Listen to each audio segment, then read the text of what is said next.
Taasisi yetu inahusika moja kwa moja na kufanya tafiti mbalimbali zikiwemo za uvuvi, zikiwemo tafiti za ukuzaji wa viumbe maji, yani aquaculture, lakini pia na tafiti za mazingira ya bahari na sayansi za bahari kwa ujumla wake.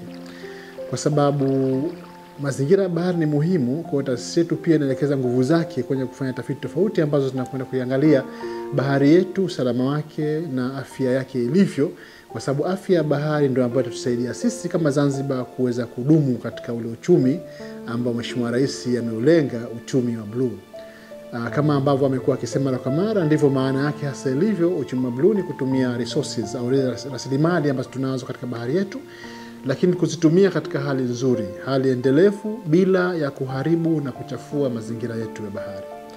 Kwa hiyo taasisi hivi sasa tunapozungumza inafanya utafiti mmoja mkubwa ambao bahati nzuri tulipata udhamini mdogo wa wenzetu wa Nairobi Convention, ambao Nairobi Convention ipo chini ya United Nations Environment Program, UNEP, ambao ufadhili huu umetuwezesha kufanya sasa utafiti mkubwa ndani ya Zanzibar kwa kuangalia ubora wa maji yetu ya bahari ya Zanzibar, lakini pia ubora wa fukwe zetu ambazo ndizo vivutio miongoni mwa vitu vikubwa vya utalii Zanzibar. Lakini pia katika project hiyo tumependekeza kama tafiti au kama taasisi tutengeneze kitu tunakiita National Water Quality Monitoring Framework, yani mfumo wa ufuatiliaji wa maji ya bahari yetu kuweza kujua ubora na uzuri wake ulivyo. Kwenye project hii ina components kubwa 3. Ya 4 ni hiyo ya framework, lakini 3 ni kubwa. Tunaangalia ubora wa maji ya bahari ya Zanzibar kwa kuangalia nutrients, yani pollutants, kama kuna kemikali zozote ambazo zimo ndani ya bahari yetu. Tunaangalia vile vile microbiology aspect of microbes, kuangalia vimelea ambavyo vinawezekana pia vikawa ndani ya maji, kwa mfano kama coliforms ambao wanasababisha maradhi ya tumbo na vinginevyo. Lakini pia tunaangalia vile vile ubora wa beaches zetu au fukwe zetu na mafungu yetu ya bahari ambayo yako katika maeneo ya Zanzibar, ubora wake kwa kuangalia pia taka ngumu ambazo zipo katika maeneo hayo, yani kwa lugha ya Kiingereza tunaita marine litters.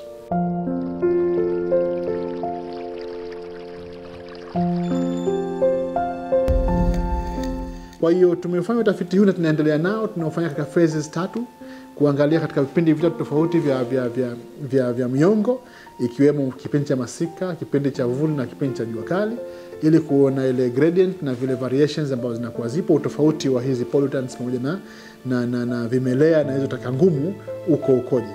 Kwa hiyo kwa leo naomba nizungumzie kwa uchache sana kuhusiana na taka ngumu. Taka ngumu Zanzibar zipo katika maeneo ya fukwe zetu, na zina asili yake inawezekana ni mbili kubwa. Kuna asili ya baharini ambayo kwa haraka sio kubwa sana kama ilivyo asili ya nchi kavu.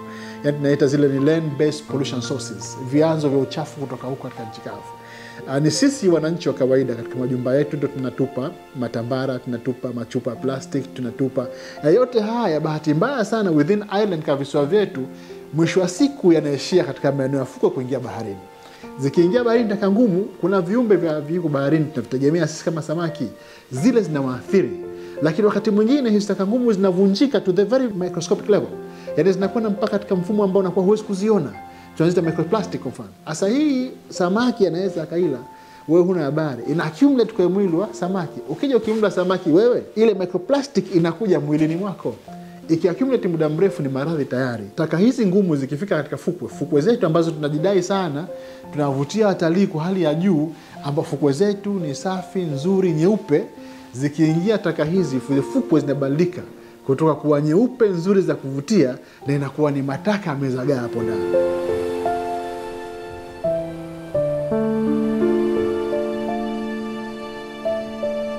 Taasisi imenitaka kusimamia timu ya watafiti wa marine litter katika ukanda wetu wa bahari ya Zanzibar. Tunafanya utafiti huu kwa sababu lengo letu kubwa ni kuhakikisha kwamba bahari yetu tunaifuatilia na tunaifanyia tathmini juu ya uchafuzi unaotokana na taka ngumu, aidha ziwe zinatokana na bahari au ziwe zinatoka katika maeneo ya juu kwa maana ya land based resources au sea based resources. Kwa leo tuko katika moja katika sehemu tulizoziteua kwa ajili ya kufanya ufuatiliaji huo, ambayo ni sehemu ya Maruhubi, na moja ambalo kwamba tutalifanya ni kukusanya sampuli za taka ngumu katika maeneo ya bichi katika eneo hili la Maruhubi. Katika eneo hili tutapima jumla ya eneo la urefu wa mita 100 ambalo kwamba tutaliita kama ndio ni transect, kwa ajili ya kukusanya sampuli za udongo za mchanga wa bichi, ambayo tutakwenda kuzifanyia uchunguzi wa kiwango gani cha lita au takataka ambazo kwamba hazionekani kwa macho, tunaziita microplastic. Lakini baada ya kukusanya sampuli hizo, tutafanya zoezi zima sasa la kukusanya taka zote ngumu ambazo kwamba ziko katika eneo ambalo kwamba tumelipima la mita 100.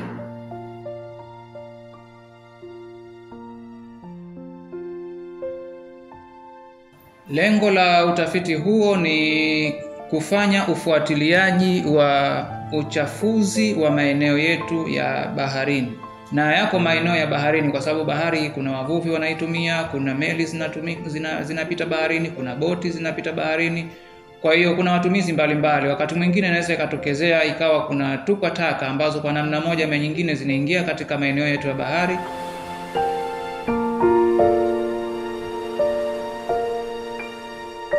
Ni utafiti ambao ni mpana na ni mkubwa, ambao malengo yake of course kwanza ni kufanya monitoring, kuweza kujua status environment yetu ilivyo. Lakini mbili, kusaidia kuitangaza Zanzibar kwa utalii, kwa sababu watalii wangependa kuja Zanzibar kwa sababu bahari yetu ni safi na salama. Tukiangalia maji yetu they are very clean, lakini ubora wa macho hautoshelezi. Kwa tunakwenda kuangalia ubora mwingine zaidi. Tunataka mtalii wetu akienda akifanya snorkeling au akienda akiogelea asije akaumwa na maradhi ya tumbo akaharisha. Kwa hiyo tuangalie, je, maji yetu ya bahari hayana any element of coliform ndani yake, yani vimelea vya maradhi. Lakini pia tunataka bahari ambayo itakuwa ni safi na salama, iwe haina pollutants au iwe na kiwango kidogo sana cha pollutants, kwa sababu sisi Zanzibar ni watumiaji sana wa samaki. Kwa average ya kidunia sisi tuko sehemu nzuri.